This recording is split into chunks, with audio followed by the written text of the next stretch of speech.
Stanislav Rozhitsky, deputy head of mobilization department in Russian Krasnodar, was shot. Rozhitsky is the former commander of Krasnodar Submarine. Russian media claim that it was him who gave orders to launch Kaliber rockets on Ukraine. He was shot by an unknown individual during his morning run. The person shot him 4 times in the back and chest, then fled. Reportedly, Rozhitsky died on the spot. Russian media report that the murder of Rozhitsky has been carefully planned. So far, Russian police cannot find a single surveillance camera that would show the crime being committed. The search continues. Obviously, the Russian police name Order from Ukraine as the main possible murder cause. They rely on Rozhitsky commanding Krasnodar Submarine, which reportedly launched Kaliber missiles on Ukraine as the motive. And we have additional update for the Russian soldier that cried on camera. He is saying, "The Ukrainians fired at us from 3 sides. Pieces of meat, blood. Commanders sent us with machine guns, although our commander knew what was going on there.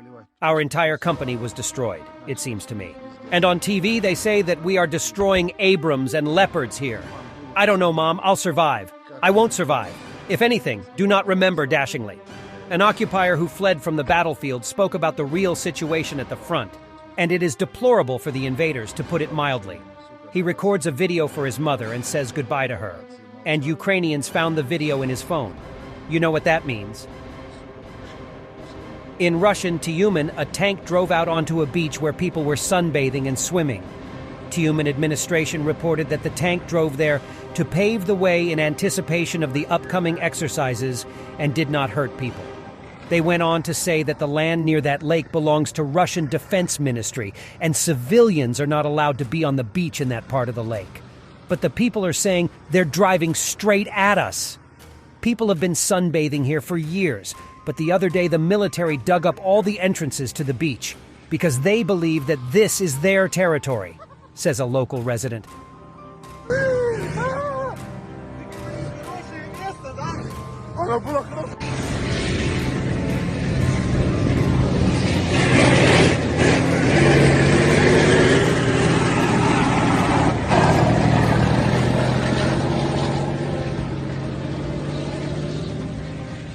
Convicts from Storm Z units are asking the Kremlin Ripper to stop sending them into massacres, appealing to his human feelings, I suppose, which is ironic given that he gave a go for convicts to be utilized on the front lines. They say they're being purposefully murdered with own artillery shelling. Their company lost 75% of its personnel. Those with wounds are allowed 2 days to heal before sending them back. The convicts say they came to fight fascism, but turns out that it is their command who are fascists. Дорогие сограждане, Владимир Владимирович, мы к вам решили обратиться за помощью. В нашей ситуации только поможете вы и, соответственно, все люди, граждане Российской Федерации.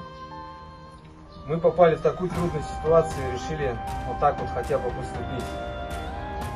11 мая мы подписали контракт с Минобороны добровольно. Добровольно пошли участвовать на СВО.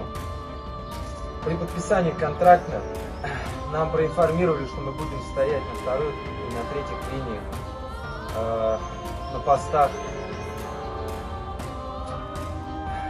После первых штурмов мы поняли, что там что-то творится неладное. Мы вытащили раненых, которые пролежали там 5 дней, штурмовали 29 числа. Их никто не собирался забирать. Мы выходим на различные штурма, на различные задачи, которые поставляют нам люди, которых мы ни разу не видели. Ведут нас в бой.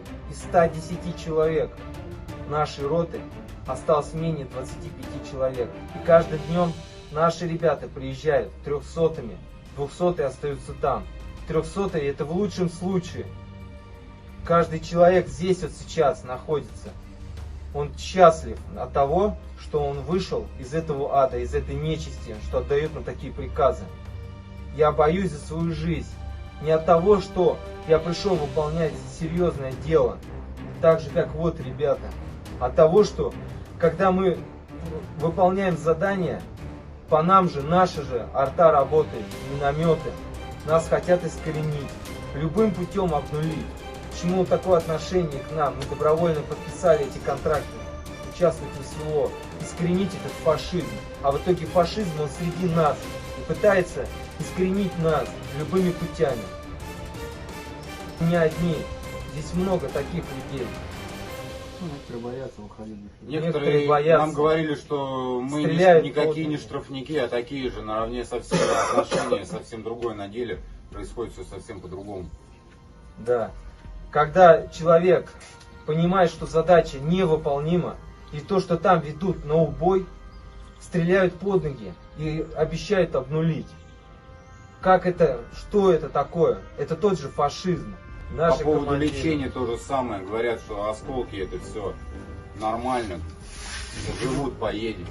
Их не вытаскивают. 2-3 дня человека привозят в госпиталь. 2-3 дня он там находится с контузией, с осколками, с различными ранениями. 2-3 дня всего проходит, его возвращают обратно, как полностью боеспособный. Как вы рассуждаете, вот если человека контузить и осколков в его теле, что человек чисто психически и физически не может выполнять какие-либо задачи. Это никого не волнует. Увозят туда, грозятся объявить Сочи, самовольное оставление части, либо обнулить. Thanks for watching, and don't forget to subscribe. Also, if you want to support Warthog Defense, please become our member and get early access to new videos, exclusive members-only videos, and become administrator in comment section. The membership link is in the description. Rescues every day. We had a guy last week, it's 6 rescues in 6 days. You know, he's doing the job every day.